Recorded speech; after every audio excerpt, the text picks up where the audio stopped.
Hello there. Between viruses and World War III's and murder hornets, the world has been full of BS. And so why not a little bit more BS with S&M? Bedtime Stories with Sean and Melissa. So, for today's bedtime story, we will continue The Professional Corpse, where we left off on Chapter 2. In Chapter 1, we had met Olivia, who was working on murdering, or getting into the murder trade, and receiving her first contract for a man named Bill Thompson. We also met in the prologue Jaime, who is an immortal person who can use their magic to change the way they look. And so, with that, we shall continue into Chapter 2. Chapter 2, Jaime, Rolling in a New Direction. I never understood how someone with your particular talents can live so poorly, Jaime, the Marquis said, then cast me a sideways glance. That is the name you use these days, yes, Jaime? He did not wait for a response. Instead, he pulled out a 1976 Riesling from his bag. Damn the Germans, but they make a delicious white wine. Of course, if there's one thing they know, it's how to elevate a white. That's in poor taste, I said with a shudder, and though I wanted to chase him away for it, he did bring the best wines. Instead of chiding, I got glasses and a new pang of self-loathing. Perhaps it was, he said, but this wine is not. Let me guess, I asked. $100 a bottle? Upper threes, he said, but worth every penny, I assure you. And damn the uncultured savages who have their unwashed protests in the streets because I spent that sort of money on a bottle of wine. Let them earn their own money, and do with it as they please, or do as they please with it. You always were a devout capitalist, I said. Not true. I've always been a devotee to power, not money.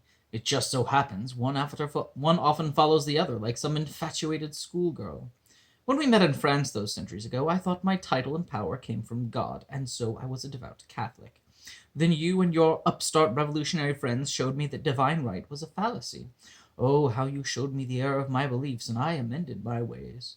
You convinced me to become a devout capitalist, admittedly at gunpoint, but at the time I believed you were right. Most anyone can be bought, as you showed me quite clearly. Some people say money is power, but they're wrong. Money is money, a bit of paper, a clink of metal, or ones and zeros in a computer. Money is nothing when not put to use. So I decided that calculated use of money was power. Then the communists came and they tried to tell people that we didn't need money. And yet they were corrupted just like the rest of us because, though they lacked money, they had the will of the people. Right now it appears that people are power, but that's all changing. Francis Bacon was ahead of his time. Knowledge is power, so these days, and I am a devout believer in the power of knowledge, particularly secret knowledge. Gold is still useful, and God and people and knowledge, but these are all my congregation, not my faith. Power is my deity. I nodded. That definitely sounded like the charismatic aristocrat I met over 2 centuries past. You can understand why I find your accommodations so unfathomable. You have such natural powers as I could only dream of. You're immortal. You can change faces at will. You have such potential, old friend. It pains me to see you live so low. I wish you would let me raise you to my level. He opened the bottle, poured a couple of glasses, and set them on a side table to breathe while he tossed me the cork. It reeked of petroleum, and my stomach turned at the smell. Never mind about the wine, I said through curled lips. I'm not that thirsty. Is it the Goutte de Pétrole? I don't know, I asked. Is that what makes it smell like it was aged in a gas tank? You know, among connoisseurs, it's an integral part of its bouquet, that and a good noble rot. Noble rot and gas smells. I think I'll leave the Riesling to those with a more sophisticated palate. You're a Philistine. Once, I said with a wry grin, but that was a long, long time ago. Also, their wine wasn't awful. The Marquis let out a pained sigh. I figured you would be unable to appreciate so exquisite a vintage, which is why I brought along this 2010 Shiraz just for you. With the grace of a panther, he reached into his bag, drew yet another bottle, and held it out, but otherwise made no effort to get it to me. That had always been his way.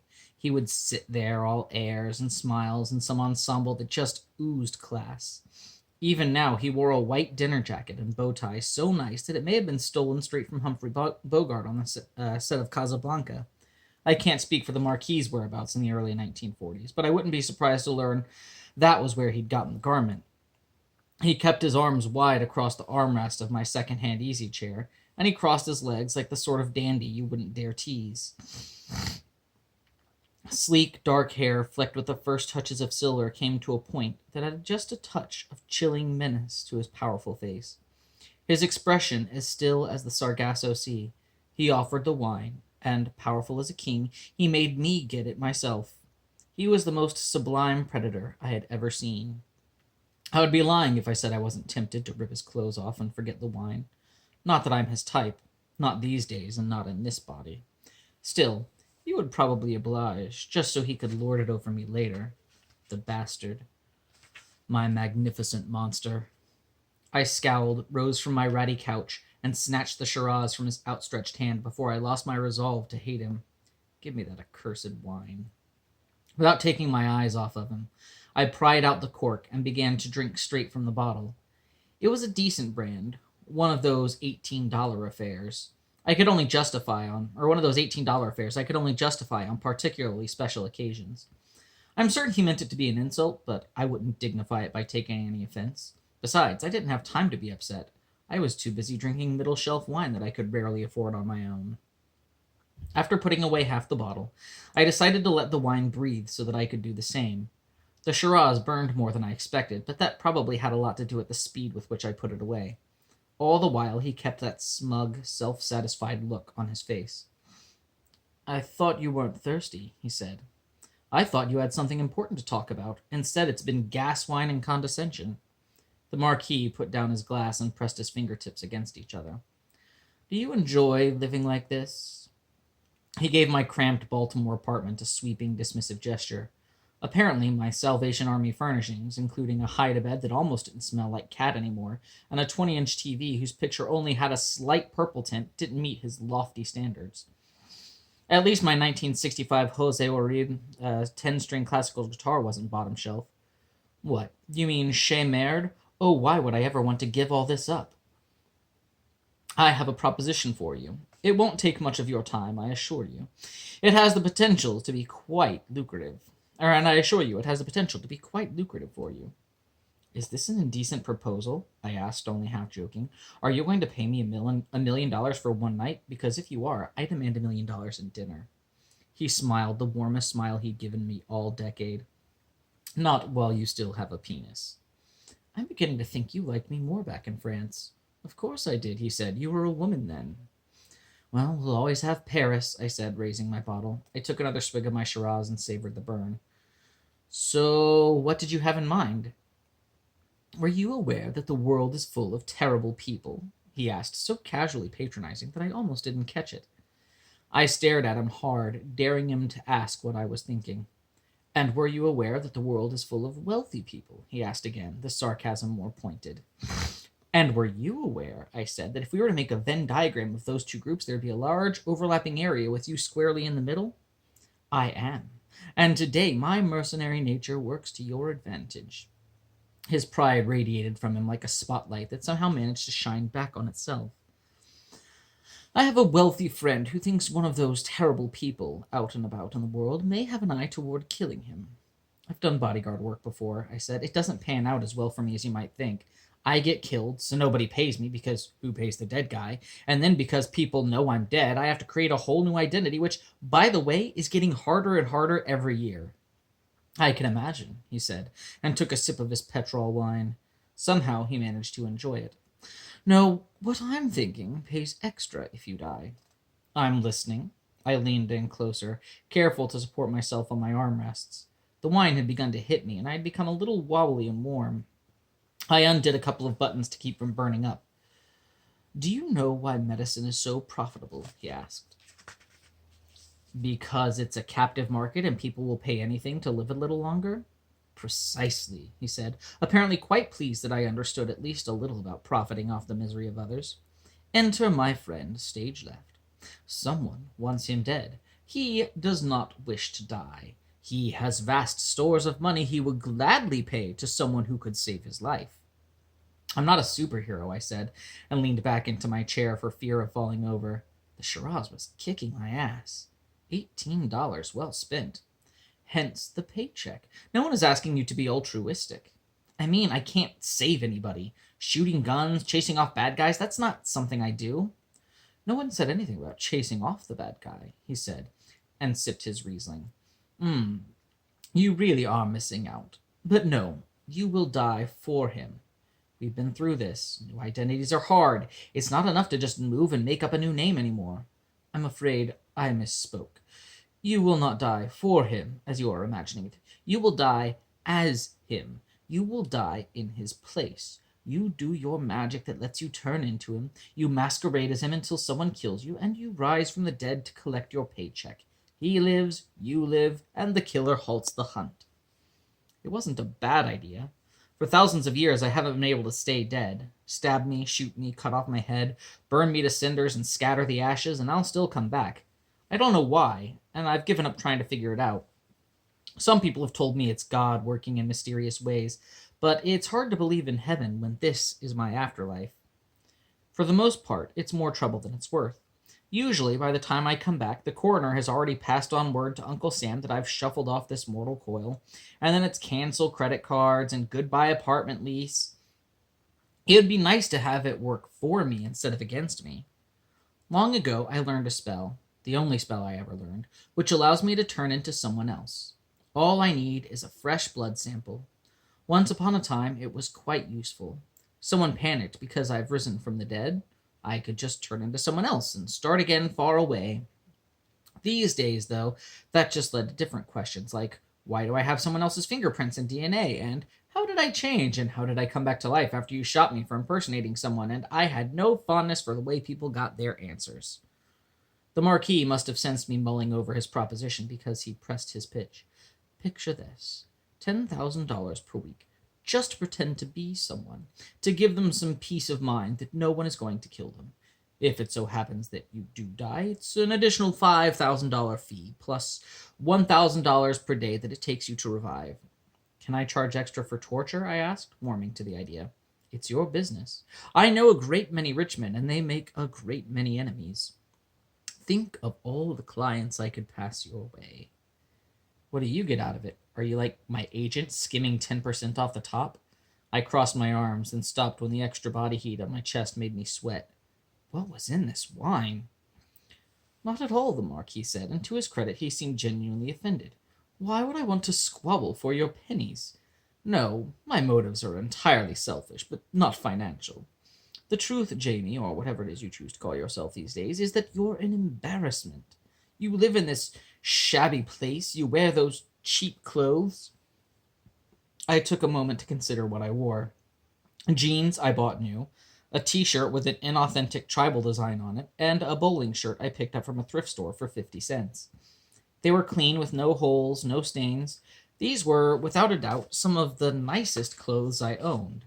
I had several days' worth of stubble, shaggy brown hair. Okay, I could see his point. I can't take you anywhere. You're my oldest friend, but if anyone sees me with you in public, my stock portfolio literally drops 2%. That sounded more like the Marquis I knew. What do you say, old friend? He was right. I had become so overwhelmed with the 20th century that I had given up on keeping current with the changes and fallen behind. Convinced I no longer had what it took to succeed through hard work, I had allowed myself to stare at the metaphorical tree, waiting for a rabbit to run into it and die, rather than exhausting myself catching the thing on my own. I couldn't learn all this newfangled computer stuff, so why bother trying? But even in this age of scientific and technological scrutiny, I still had my powers I could fall back on. I don't know why it never occurred to me to do something like this before. Soldiering didn't pay me enough to die over and over. Sideshow work led to scientists, and crime was not nearly the easy money TV made it out to be. This, however, dying for rich people, or if they were just paranoid and no one was out to get them, getting paid to lounge about in their mansions until they felt safe enough to go home, that was right up my alley. And who would they tell afterward? People would think them crazy, and that could cost them millions. My secret would be safe. This could work. I could do this. I say, bring on the rich targets. I barely got the words out without slurring. Excellent, said the Marquis, as he rose from my second-hand recliner. He brushed at his clothes anywhere the chair touched him, because he's had his driver circling the block. He's been waiting for me to call him up. He walked to the door and pulled out his cell phone, his fingers flying across the screen. I marveled at how well he'd taken to this new technology. It changed so quickly that I was amazed anyone could keep up, let alone someone who remembered the invention of the gaslight.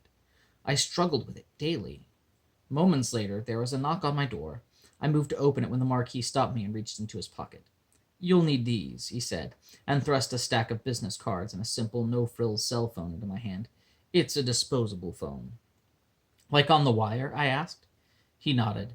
I put the phone in my pocket and examined the rest of his gifts. The business cards were white with crosshairs and a phone number in the middle and nothing else.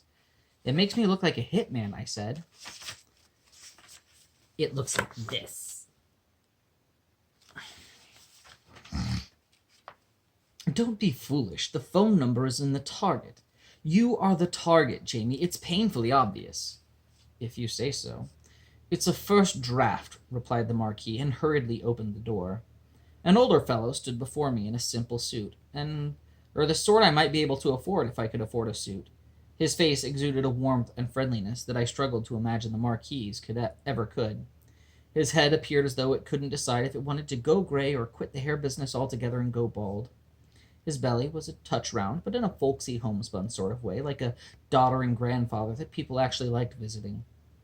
The kind who offered you ribbon candy and sagely, if outdated, advice. I always wanted a grandfather like that. It's a shame Endless Resurrection didn't come with family. He glanced uncertainly back and forth between me and the Marquis before thrusting his hand out to me, which I took and shook graciously. Bill, he said, stammering a little. Bill Thompson. Of the Vermont Thompsons? I asked. I had no idea if he had any relation to any Thompsons in Vermont. I didn't even know if there was a fancy Thompson family anywhere near New England. The phrase was just one of those things old money Americans always said to each other, at least in movies and plays, to show they knew how old and prestigious their friends were.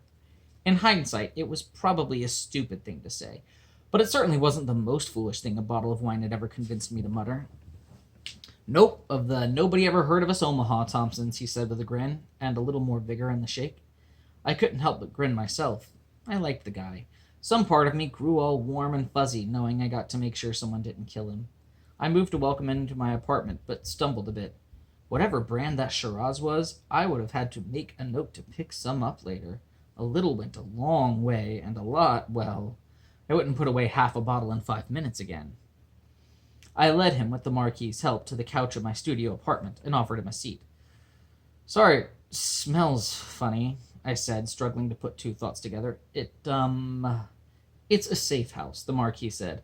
My associate usually stocks them in a rather Spartan fashion. They tend to be disposable. Apologies. I've seen worse, said Bill. Shoot, when I was a kid, I slept on worse. I nodded. Finally, one of the Marquis's friends I could relate to. I leaned toward him, propping myself up on my knees, both to appear interested and to keep from toppling over. So what makes you think you someone wants you dead? I asked. It took so much effort to keep my words coherent. I imagined I sounded like I was doing an Emo Phillips impression. He gave me a square, appraising look, then turned to the Marquis, asking things with his eyebrows I was too intoxicated to interpret. The Marquis gave him a nod that must have reassured him, because he turned back to me and answered my question. Well, there's this guy. He's been following me everywhere, and to be honest, I probably wouldn't have even noticed him if I hadn't had a problem with an angry husband following me around last year, convinced I slept with his wife. Did you? I asked. Not intentionally, he said. I mean, yes, intentionally. The sex wasn't accidental. But I had no idea she was married. What did he do? The Marquis asked. Just cornered me in a bar once. We talked. I made a generous and sincere apology. Told him to take her on a nice second honeymoon. The one they wish they could have taken when they first got married, and really reopen those lines of communication. Marriage is a special thing. But he never... I paused for a moment to catch my swimming thoughts. This guy never hurt you in any way? Well, he threatened me at first, said Bill, but he calmed down, sent me a thank you card a few months later. You slept with a man's wife and received a thank you card, said the Marquis. I respect your style, Bill. The point is, before you ask, I don't think it was him, but it did make me paranoid. What if the next woman's guy isn't so understanding? So back to this following you guy. What's he look like? I struggled to get the words out all at once, let alone clearly. I wondered how the Marquis could claim to want to help me out, and then sabotage me with half a bottle of potent wine, even if it was self-administered. Middle-aged, thinning hair, just a little round the middle, totally unremarkable. Like I said, I wouldn't have noticed him at all if I weren't already paranoid. Did he look angry or violent in any way? Asked the Marquis.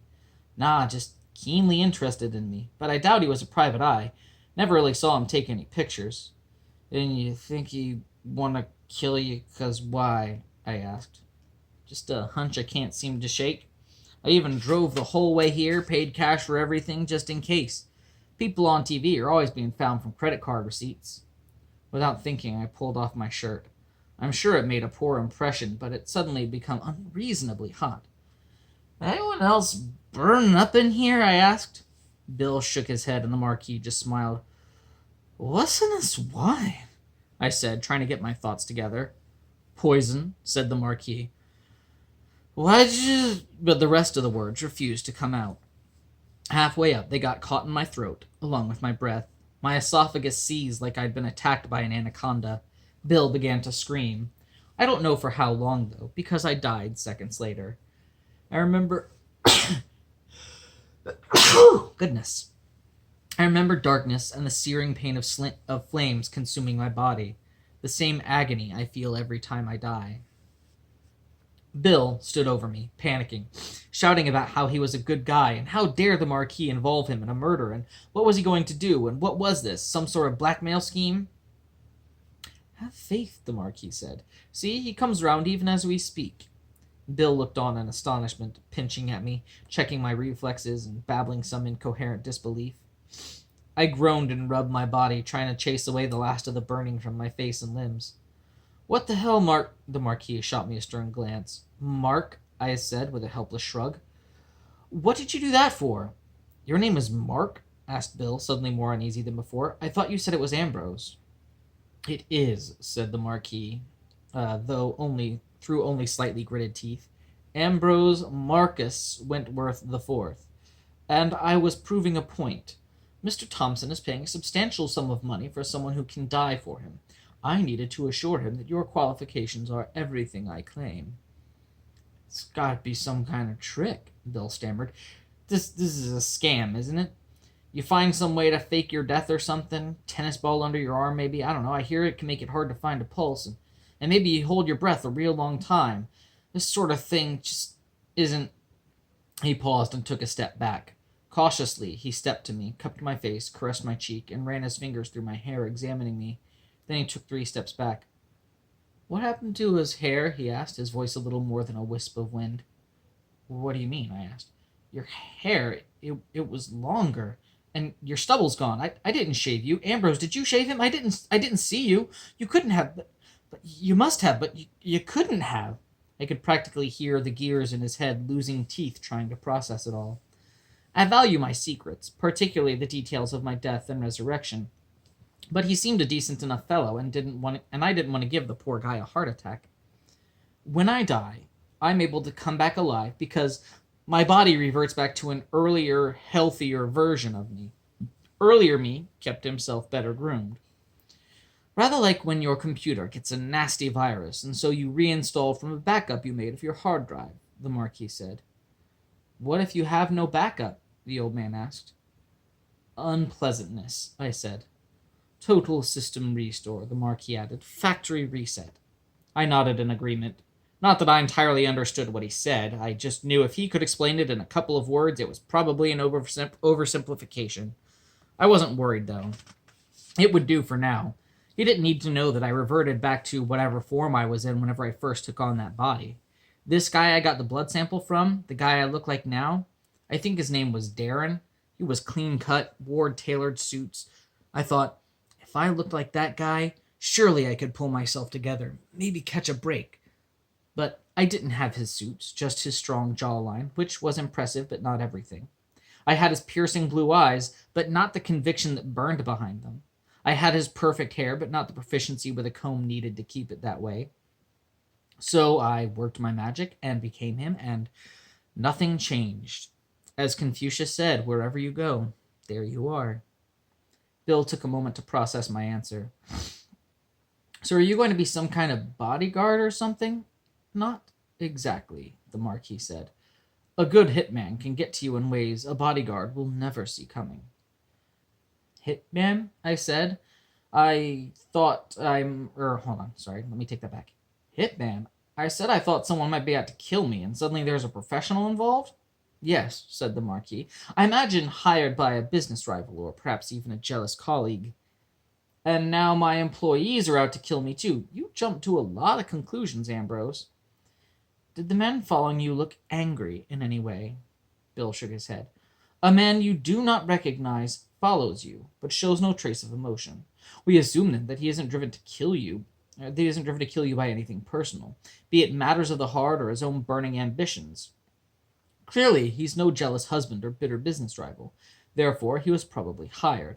He is nondescript and utterly forgettable. He has been tailing you for days, but he hasn't acted. He isn't rash. He isn't obvious. He is careful and methodical. Ergo, he is a professional. Being of such quality, he no doubt commands a high fee, which means most people couldn't afford him. We can reasonably conclude, then, that you must have a wealthy individual looking to kill you and has hired someone to do just that. CEOs can be cutthroats, I admit, said Bill, but how do you know it's a hitman involved? That's sort of cold ambition. A man might do it himself to make sure it's done right. Mr. Thompson, the people who might want you dead pay someone to cook their meals, launder their clothes, drive their cars. If they could pay someone to play their golf for them, they would. What's your point? Bill asked. I think what Mark is trying to say is that these aren't the kinds of people to get their hands dirty, and they have money enough to make others do their dirty work for them. They pay people to get them dressed, and they'll pay good money to have you killed. I said you won't need a bodyguard because the types of killers you pay good money for wait until the right moment, when your guard is down, when there's no one around to save you. Bill slumped into a chair, the lines etched in his face filling with worry. So how can you help me? I become you, I said. I'll look just like you, sound just like you, and when he comes for you, he'll get me instead. And I can't be killed. I mean, well, I can, but it won't stick. And you're sure he'll fall for it? Your disguises are that good? I needed to give him the last convincer. Hopefully the shock wouldn't kill him. Mr. Thompson, I'm gonna need a bit of your blood. My what? He stared at me aghast. Is this some sort of devil thing? I don't truck with devils. Heavens no, said the Marquis, giving him a reassuring pat on the shoulder.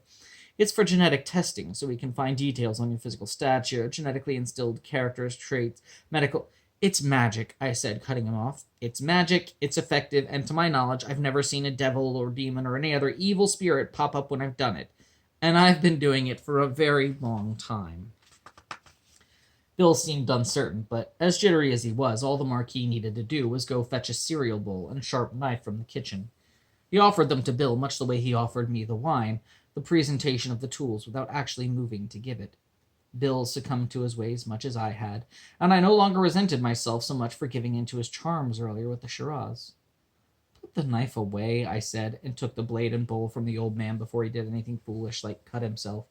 There have been amazing advances in medicine since I learned this trick. There are cleaner, safer ways to draw blood. I went to my closet and rifled around among my things until I found a sterile needle and empty IV bag. By day, when I wasn't saving the lives of millionaires, I worked as a mild-mannered phlebotomist, which allowed me access to all the blood I could want. I keep a mini-fridge stocked with assorted pints labeled by physical descriptor of its unwitting donor. Blonde bombshell, mob enforcer, pretty boy, Grizzly Adams. If I ever want to be someone else's for the weekend, it makes it easy to slip into someone else's skin. It's also handy if I need to make a moderately quick escape. Apparently, being able to draw clean blood samples was one more of my unique skills that could make this job work. After Bill rolled up his sleeve, I tightened a band off around his upper arm and found a good vein. It was rolly and seemed to be actively avoiding my needle, but one good stick and I had him. I did my best to make idle chit-chat with him while I drew the sample. The spell didn't need much. A pint was plenty. But it was clear to me that everything was happening rather quickly, and if I pushed too hard, he could lose it. So we talked about his childhood, his family, his hobbies, things that would take his mind off this madhouse he suddenly found himself in. Coincidentally, these were also things I could use to help pass myself off as him. The spell I would use would copy his body exactly, including all those little brain wrinkles full of thoughts and memories. But it was like being handed a safe full of journals. Everything I needed was all right there, but damn my bones if it wasn't hard to access. When I'd drawn enough to perform the ritual, I removed the needle and bandaged him up. Then I took a bag of blood and retired to my bathroom. Just because he knew I could do magic that would make me look like him didn't mean he had to know how to do it exactly, and it certainly didn't mean he could handle seeing it go down. It was probably best someone his age didn't see how the sausage was made, so to speak. Cutting the bag open with the Marquis's knife, I let the blood slosh into the empty bowl, concealing a merry band of cereal mascots. After dipping my fingers into the still warm blood, I began to trace a circle and various arcane symbols onto the tile floor before anointing my forehead, eyes, tongue, limbs, and heart with a drop each. Once all preparations had been completed, I muttered an incantation I'd learned thousands of years before, and braced myself for the change to come. I felt pressure on my bones first, compacting me down, taking inches off my height. My cheekbones sank and expanded, and a dull, weary ache seeped into my muscles as decades piled one on top of the other in a matter of seconds. My hair thinned and grew and hung much longer on one side, no doubt ready for a comb-over no one would ever have guessed Bill had. My skin sagged, followed by my shoulders and spine. I tried to watch the transformation in the mirror, but my vision had grown fuzzy. Bill wore contacts, one more thing to keep in mind. After a couple minutes of suffering as my body slumped and stretched and shrank, I leaned in close enough to see clearly and surveyed my reflection. I was an old man. I was Bill. After bandaging the arm where I had drawn blood, the spell duplicates the body exactly as it was when the sample was collected, to include the needle wound. I grabbed a bathrobe and sat down on the toilet to clear my mind. There are obvious adjustments that I needed to make when I become another person. Ooh, typo. Physically, I was shorter. I would need to reach more, or climb step ladders to reach high up things. My joints ached a little when I moved, so running would be out of the question. My vision blurred a little. I would need reading glasses at least. But these were simple, quick adjustments, much the way after a hard workout we can easily adjust our routine to accommodate the fact that every muscle aches like we've been trampled by a mountain. But there are also strange adjustments. Each mind is different, with neurons forming their own unique web of connections. We have different specialties and flaws. Some people just don't get scared. Others take medication for it. Being in Bill's body meant I was thinking through Bill's mind. I was relieved to find it hadn't lost its edge. For his advanced age, he was still sharp as a tack. However, there were other things we don't even think about. For starters, Bill, I could tell, had a libido like a runaway freight train.